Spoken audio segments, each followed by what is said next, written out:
right. Welcome to another episode of People Love Clapping, how business groups and communities grow. I have an awesome guest today, Dan Pincus, president of the World Golf Network. Before we get to Dan, a little bit of insight. I host these LinkedIn Lives just about every Friday at 1 o'clock Eastern. And then it also then gets shown on YouTube. It's also a Facebook Live. You can get the podcast version on Stitcher, Google Podcasts, Apple Podcasts, of course. So it's hard to miss it. And the reason I was telling Dan just a moment ago of why I relaunched my podcast as a video show, and specifically this topic, is really for me to learn from business leaders like Dan of how they're growing their communities, and for me to selfishly learn what I'm supposed to be doing as I'm growing video socials, as we are a community of professionals who get their video blogs recorded together, fun and done, and then use our Brander automation to get their videos posted. But we feel that the community aspect of members coming together, interacting, giving each other feedback, inevitably becomes a driving engine even more than the automation app that we have. So I'm looking forward to kind of peeling back the onion layer. I've known Dan for a number of years. But I want to kind of have this on the record conversation around that concept of spirit that I tend to talk about as an acronym of how I see business groups growing and what can I really do and glean from him. And hopefully through that process, you're able to also learn a thing or two in terms of how you're growing your groups and business communities. So Dan, welcome. Thanks, Vik. Nice to be here. Yeah. So tell us a little bit more, just kind of generically, about World Golf Network, but I would love for you to also kind of go back in time with us. And is there any time kind of growing up, really as a young kid or even young professional, that a community doesn't need to be a business group, but some type of a community impacted you, hopefully in a good way, but maybe not, that impacted you and can give us that anecdote, and then you can veer into how and why you started World Golf Network. Sure. So actually, when I was single many years ago, I actually ran a young singles organization. And that was my first actual episode of actually running a group. All right. I actually brought singles together to get to know each other, have relationships, and some of them got married actually through our programs. So that was a program I ran for a number of years, and actually it actually came naturally for me. Yeah. And I actually worked through a big organization called the JCC, which is Jewish Community Center. Sure. And they actually, after I left, they actually asked me to come back because it was falling apart when I left, because they wanted someone to run it who was building it up again. So I came back even after I was married to run it for them. Nice. So you're like the Steve Jobs of JCC. Right. So it was just something which came naturally to me. And the reason why it came naturally is because I understand people pretty well. And basically, my background is marketing and sales, which is what I have an MBA in marketing and undergrad in economics. And my background is about basically doing business and helping people do more business. And it naturally, I understand that people do business with people who they know, like, and trust. It's a very common expression. Yeah.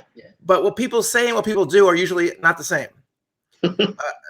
So the reality is that the relationships is everything in business. It really is. And even in a lot of networking groups, they don't focus on the relationship. They focus on transactions. And that's not what networking is about. Networking is not about transactions. It's not a sales process. Networking is about building relationships. And people have especially salespeople, they have a need to see results quickly because they're being looked at based on what they've done lately, not what they've done in a year from now or 2 years from now. Right. So to me, when I created my group, I didn't want to bring in salespeople because I didn't want people, A, being rushed into making deals happen. B, I didn't want them basically doing things unnaturally. And C, I wanted, if I was going to meet someone, I want to know that person's going to be at the same business a year from now or 2 years from now. Fair. So when you're dealing with owners and partners of companies, they're there for the long term. They're not there for a short-term stint. Yeah. And they're willing to put the time in and the effort in to actually build those relationships and build a root system, if you know what I'm saying. Right. And so that's what networking truly is about. It's about building long-term relationships, not short-term relationships. And so how did it come about to manifest as World Golf Network? So Literally, I how did was that start? running, yeah, at the time when I came up with the idea of World Golf Network, it was around 2001, right after 9/11. Okay. I was running my own marketing firm, and I actually went to the drawing board because it was so hard to bring in clients right after 9/11. Sure. And I said, how did I grow everyone else's business? That's how I should grow my own business, right? And I said, it comes back to the same thing. And you have to build those relationships. You have to basically put the time in to get to know the people before you're going to do a sale with anybody. And I said, I'm going to do what I did before. So I said, I'm going to invite all my clients out once a month to play golf. And I want every one of my clients to bring a guest as well. This way I get to meet their clients.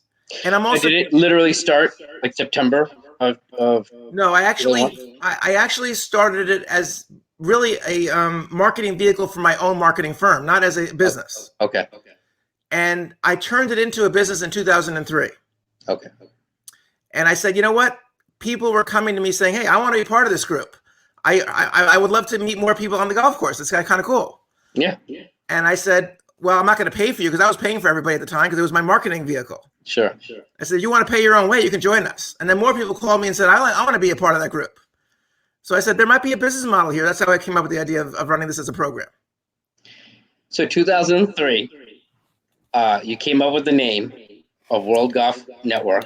Actually, no, it was called World Golfs when I started. Okay. And why World?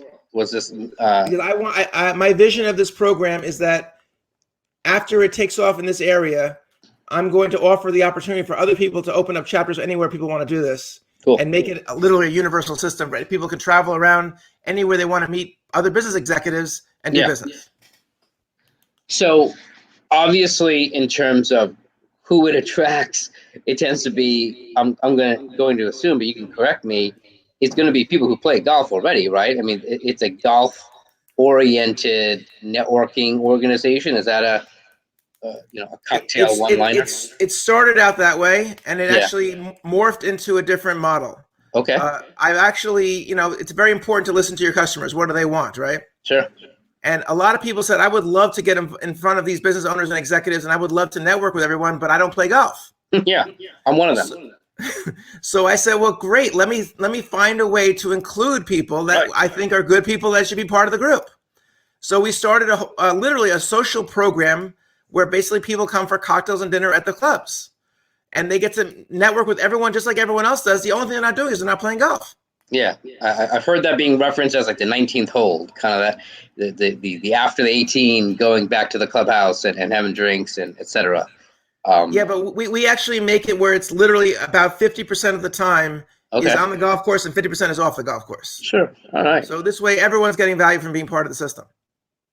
And then, so now, is it around the U.S.? Is it around the world? Is it mainly in the New York area? Geographically, where are everyone? Yeah, so the history of what happened was by 2008, I actually franchised the model. I actually had 5 people who actually gave me checks to open up franchises in different territories. But as you know, what happened in 2008, we had a financial crisis. Right. It actually hit us in 2009. And we actually lost over 100 members between 2 chapters that we had. And we closed the entire system down in 2010. Okay. Sorry. In 2015, we relaunched. All right. And this year, we are probably going to be filled up with our chapter in North Jersey, which is really, I'm happy to say, awesome. Because it's been a while to get to this point again. Sure.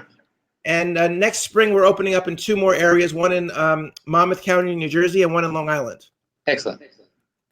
That's great. And so this past year, of 2020, where people weren't really allowed to congregate, how were the golf courses? And of course, they weren't having indoor dinner. How did COVID impact? Vik, actually, COVID helped me dramatically. All right. In multiple ways. The biggest way is that we were the only game in town. We basically had a monopoly on live networking for people. So if you wanted to get in front of people, you either joined our system or you're doing it over a computer screen. Yeah. And so we basically had the luxury of being able to introduce everyone to each other outdoors. So our cocktails and dinners were outside. Our golf obviously was outside. And people had space to spread out and meet each other, but still be safe. And It was great. And so that was a big part of it. And the other part was that golf itself has become much more popular because of COVID. All right. People were looking for something to do. They were sick of being in their homes. They want to get out and Sure. do something Sure. outside. It can be a solo sport. It can be done in pairs Yep. safely. Yep. Obviously, you got the foursomes, also safely, also small group, which is very often allowed even during lockdown time. So it can be done as solo or small group and done in a safe manner, but in a fun way. And obviously, the communication, the conversation blossoms, and I could assume that's how the networking happens on the golf course. Right. And the one thing which is very different from most other networking organizations is we don't focus on the sale or the transaction. We focus on the relationship. And so we don't actually put people together based on who could sell each other. We put people together based on who could refer each other. Very big difference. So talk to me about, so I see that you, really cool that you pivoted the model where you included folks like me who don't play golf. Not that I'm anti-golf, I just never learned. It's very much 50-50. Is that literally how the demographics, so to speak, of your membership are, like 50-50? Or is it still mainly kind of golfers, so to speak? So golfers will typically fill the group before the social people will fill the group. Yeah. But we have 50% spots for golfers and 50% spots for social members. Okay. And so who is it not for? Do you find like it's not really a good fit for some, maybe just their mindset or professionally? Is there like, not that you want to not turn people away necessarily, but have you seen like, well, it's not really going to be a good fit? Have you noticed that? Vik, it's really critical that when you build a group, you put the right people in the room, or you don't have a strong group. Fair. So when we do our applications and our qualifications of who wants to come in the group, there's a number of things that we look for before we accept someone into the group. One is, as I mentioned, they have to be an owner, partner, or senior executive of the firm. Okay. We don't want to waste people's time meeting someone who has to get permission to get things done. Otherwise, they're spending a lot of money and a lot of time with someone who can't really help them. When you are a decision maker, the whole point of getting in front of the decision maker is that you don't have the time to waste to get, to go through all these gatekeepers. So that's one of the things we look for, is they have to be a decision maker of that business. And we do it as a corporate membership, not an individual membership, which means any owner, partner, or senior executive of the firm could use it, which is unlike most groups which are individual memberships. In addition, we want to find someone who is not transactional. Most people are transactional. Most people, when they say, I'm going to spend X amount of dollars, what do I get back for those dollars right away? And they're willing to give it a certain short period of time, but not very long, because they're transactional-based people. The people who are more forward thinkers, who actually believe in what they're doing and want to build a foundation, and a strong foundation, understand it takes time to develop a strong foundation, and they'll get their rewards in multiple effects. It'll be exponential, their value. And for those people, that's who we look for in terms of the personality type. In terms of integrity, we can't refer someone who's not good or is not a personable person. Sure. So we want to qualify who's coming in to make sure that if that person is A, are they good at what they do? And B, are they nice? Are they honest? So the nice part, I suppose, like and trust, and that, and the like part is great to be nice. And I don't belittle that. I won the nice person award in 6th grade, and it's one of the few awards I've ever won. So I cherish it. But then there's a concept of, you were saying, competency, that are they good at what they do? And integrity, which is a nice value to have. But how do you judge that? How do you find that in an application? How do you filter for it, or does it happen just because people are referring people in? Like, what's the process? Yeah, that's a good question. So we don't do general advertising or marketing to outside people we don't know. Most of our members come in from other members, as you mentioned. And when you're referring a member into the group, your name is on that member. So you don't want to bring in someone you don't trust and you don't like and you don't feel it's going to make you look good. Yeah. That's a big part of it. Okay. Now there's obviously situations where we bring in bad people who are, we think they're great and they're not great. Right. Right. So we have the right to get rid of a member if they're not good. And we do, once in a while, we'll have to let go of a member because they're not following our protocol, or we don't feel that they're, doing right by the other members. Yeah.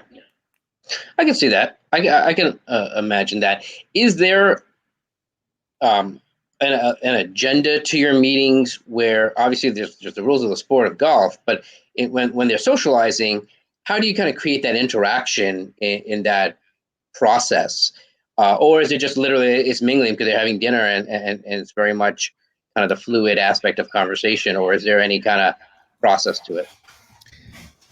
That's a bit of a science, Vik, Okay, in yeah. terms of how do you actually get people to actually engage with each other and be in the right place at the right time.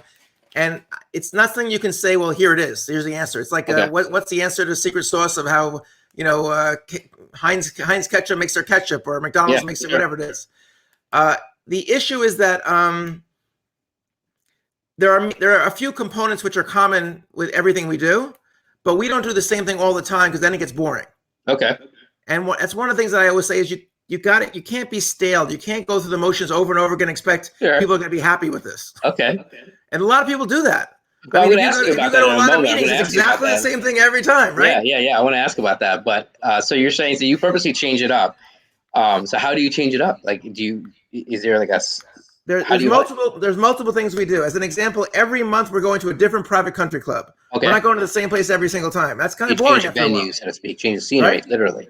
Yes. So we physically go to different places so that people come from all different regional areas, but they're all within the same community. Sure. And they get to experience all different places around their community area, which is nice. The second thing we do is we also don't have exactly the same protocols or the same meeting. We have the same times where you got to be there at a certain time so everyone knows what time they're supposed to be there and this kind of thing. But we try and mix it up a little bit with the engagement opportunities. So sometimes we're going to go around the room and get everyone to say who's who, so we know who's basically in the room, right?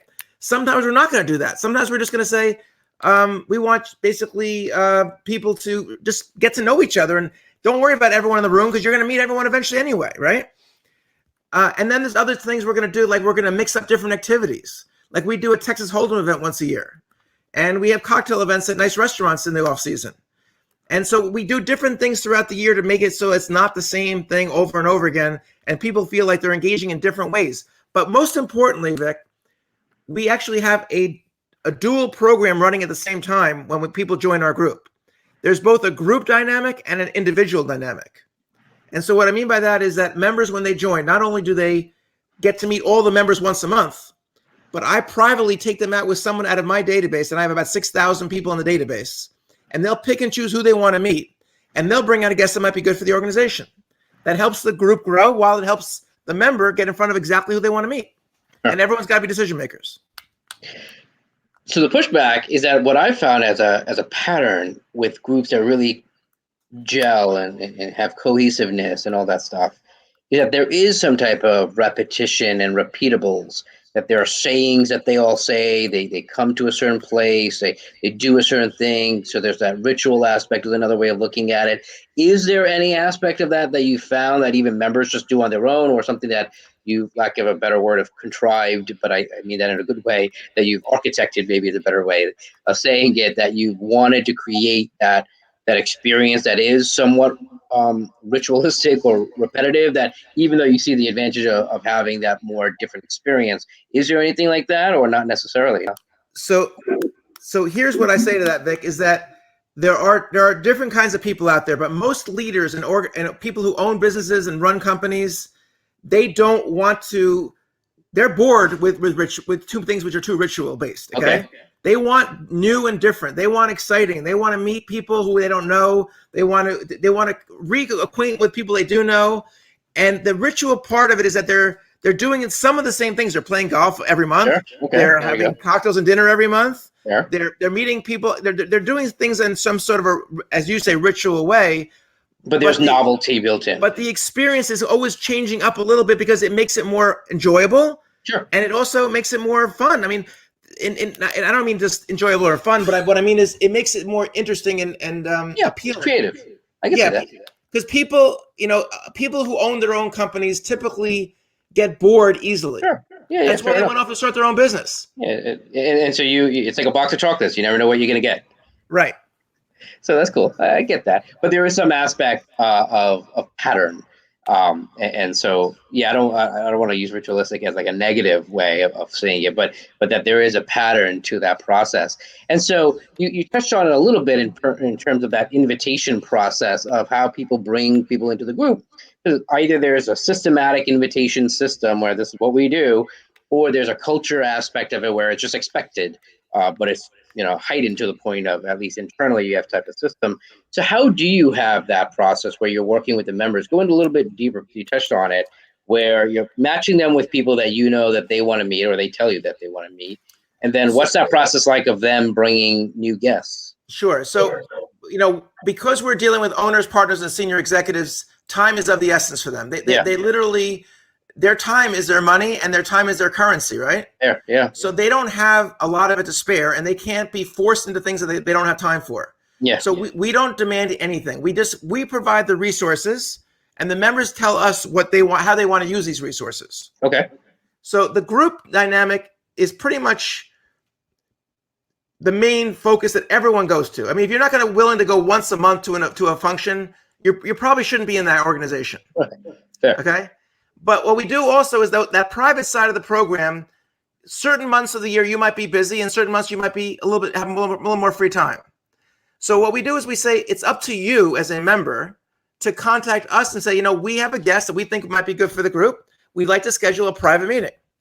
And based on their availability, we look and see that we have both availability on certain days. We lock a date in, and now we start calling the people they want to meet. They don't contact the people we know. We know them, they don't.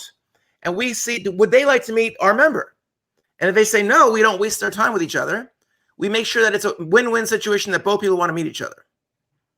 And then what we do is we make that private meeting happen. And if they're a golfer, we might do it on the golf course. Which is what I was going to ask. Yeah. And if they're a social member, we might do it over food and drinks. And even if it's a golfer, then I do it over food and drinks, because we can meet year round, not just during golf season.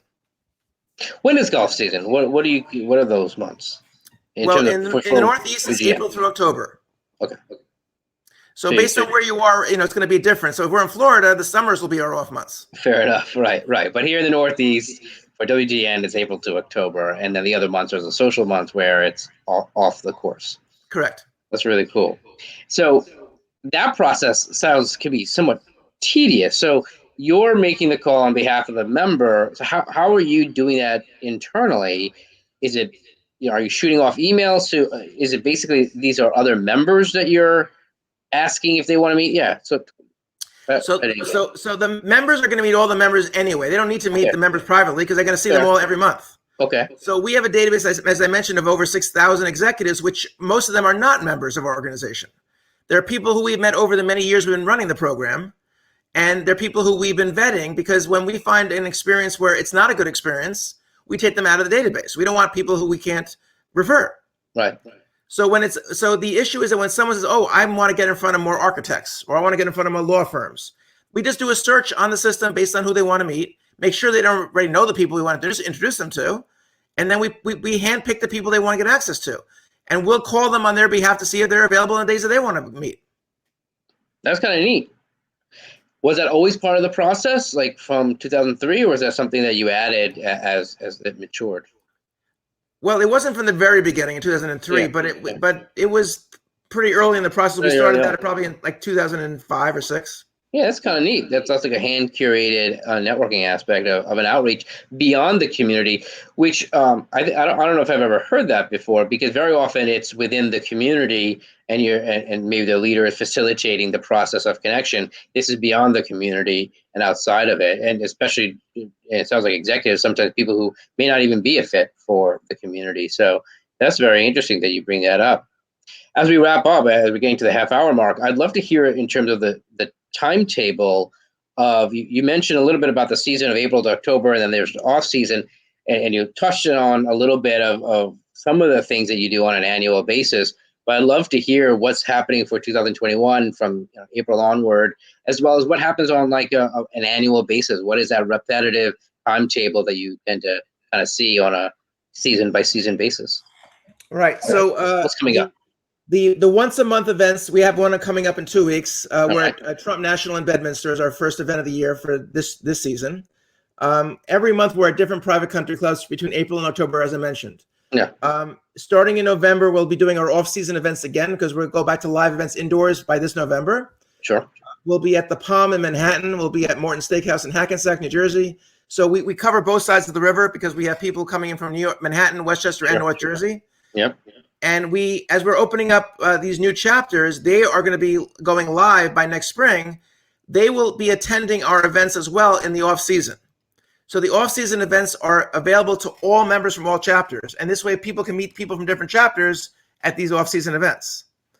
And if they want to come to a golf event, they can come once a year as long as they're not competing with another company doing the same thing they're doing. And the goal of it basically is, again, we want this to be an open platform where people are meeting really anyone they want access to. So, and if they want to go more than once a year as a guest, they could just join a second chapter. Yeah, fair. And the chapters are basically geographic. They're geographic because we've realized that people don't want to travel more than an hour to go anywhere. Sure, especially around here. That's a small distance. That's really neat. So there's typically, obviously, the monthly events, and then is it these? Are there quarterly events? So our golf events are once a month. Yeah. Our off-season events, we do 2 events in March, 2 events in November, which is before and after golf season, and then we do a Texas Hold'em event once a year in February. Okay. And so we don't do anything in December and January other than private meetings because people have all those holiday parties that they're kind of like enough with the events. Partied out. Yeah. That's kind of neat. I appreciate you taking us into that inside peek of how WGN World Golf Network works and how you work it for your members, because I think there's a lot of value that you plug into for people who are golfers and non-golfers, as you call them, social members. So that's kind of neat. I like to always kind of hear, as I conclude, is there another business community that either you're a member of or maybe not a member of, but a raving fan of that business leader that you know does a really impactful aspect of their members? Is there another business leader that you would love to highlight? Well, I'll tell you a business leader that I learned something from, which is probably a better way of saying it. Sure. Back when I started this program in about 2003, I was relatively new to networking. I was only networking for about 3 years. Yeah. And I was introduced in about I think it was like 1999 or 1998 to a group called Network Plus, which is not in existence anymore. Okay. It was run by a gentleman by the name of Ted Fadaros. Okay, I don't know. And he basically opened up my eyes to an area of networking which I never saw before because I was new to it, relatively speaking, but no one else was saying what he was saying. And he actually explained that, most networking groups are what they call closed networking groups, where basically they don't even want you to join other groups. They want you to be in their group and refer those members. Sure. And he said that is so polar opposite of what networking is about. And you should almost demand people join at least 2 networking groups. Otherwise, you don't want them in your group. Because if they only are in one group, how can they refer people from different groups and know more people? The more people you know, the more resourceful you are and the more valuable you are to everyone else in the room. So by being involved with more organizations, you actually get more resources and more access to people who are good for each other. So you want the opposite of what people are promoting, he said. And I said, that is brilliant because it's so true. Most people, they have a difficult time referring people because they don't know enough people. So the whole point of networking is you want to know as many people as possible who are good people, obviously. Sure. So you can be more of a resource for everyone you know. That's a good insight. And so you've built that into World Golf Network as you not only encourage people to belong to obviously other organizations, you're a very purpose-driven type purpose as in like a productive aspect where networking becomes a natural byproduct of it, which is kind of cool. It's a nice segue back to video socials where for us, we don't really even consider ourselves a networking group because people are coming to get their video blogs recorded, but networking inevitably happens, as I say, when they're on the board of a nonprofit, or literally, as I say, if they're on golfing on the course or on a golf course, that they get to know each other, and now they're able to get to know each other in a much more constructive, productive, architected way to World Golf Network. So I appreciate your time. This is phenomenal, Dan. Thank you for taking the time. My pleasure. Thanks for having me, Vik. All right, cool. Until next time, as we sign off, again, episodes on YouTube, Stitcher, Apple Podcasts, Google Podcasts. I'm looking forward to meeting every one of my viewers and listeners. So definitely shoot me an email. If you're watching this, you see my email address on the screen, vic@videosocials.net. Or you could just jot that down and shoot me an email, vic@videosocials.net. This is another episode of People of Clapping, How Business Groups and Communities Grow. Talk to you next time.